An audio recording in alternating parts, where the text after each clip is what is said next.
why should we base contextual evidence that it presents any different than the contextual evidence off of a Dr. Seuss book or John Steinbeck's Grapes of Wrath? It's just context. We don't know it really happened. Okay, great question. Sir, I am not asking you to accept the Bible as the Word of God. Okay, so let's get that straight. Okay?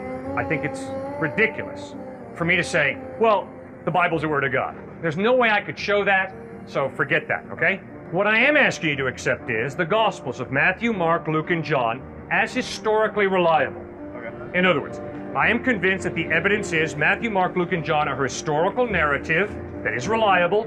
It'll give you an accurate picture of who Jesus was. Okay. Now, is that a problem?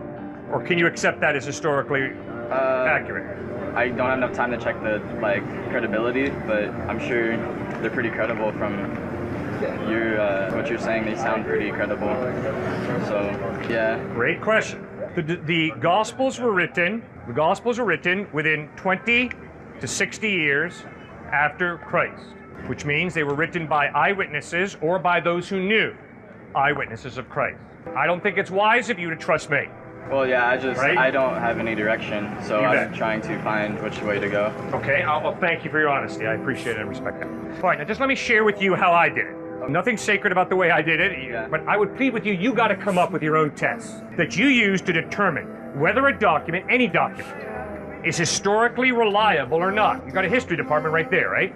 You guys got to pay money to take history courses, so obviously you respect it as a branch of knowledge. Okay, here are my 4 tests that I use on Suetonius, Tacitus, Homer, the Gospels, the Quran, the history of Siddhartha Gautama Buddha, American history, African history, South American history, Chinese history. It's the following 4 tests. What is the literary style of the document? You see, what's fascinating is some of you guys don't have the foggiest idea what I'm just said, but you do it.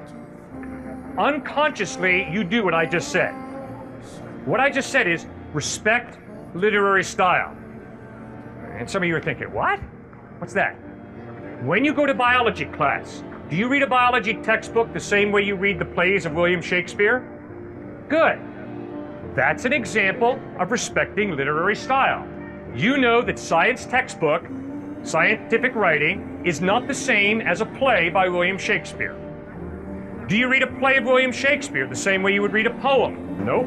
Do you read a poem the same way you would read a math textbook? Nope.